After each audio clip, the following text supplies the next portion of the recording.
নমস্কার, নিউজ ভ্যানগার্ডের সংবাদে আপনাদের স্বাগত জানাচ্ছি। আমি রয়েছি বিপ্লব, আপনাদের সাথে সরাসরি শুরু করব সংবাদ। ত্রিপুরা গ্রামীণ আজীবিকা মিশনের জেলা ভিত্তিক পরিকল্পনা প্রস্তুতির লক্ষ্যে অনুষ্ঠিত হল 3 দিন ব্যাপী কর্মসূচি।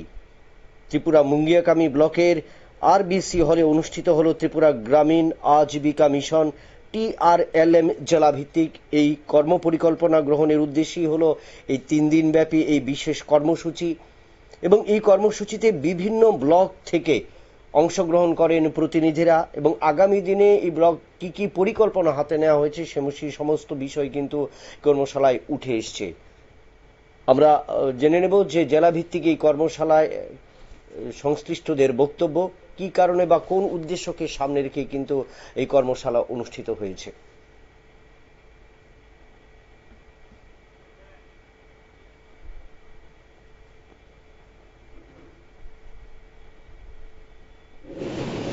প্রচুর স্টাফ আছে, সেই সুবাদে যেসব কাজ আপনাদের দেওয়া হয়েছে কাজগুলো করার জন্য, এগুলো কাজ যাতে অসমাপ্ত না থাকে, কারণ আপনার কাছে প্রচুর কাজ, প্রচুর স্টাফ আছে, তাছাড়াও বিভিন্ন ধরনের কাজ আপনার কাছে আছে। আমার উদ্দেশ্য হলো বা সরকারের উদ্দেশ্য হলো কাজে যাতে কোনো গ্যাপিং না থাকে।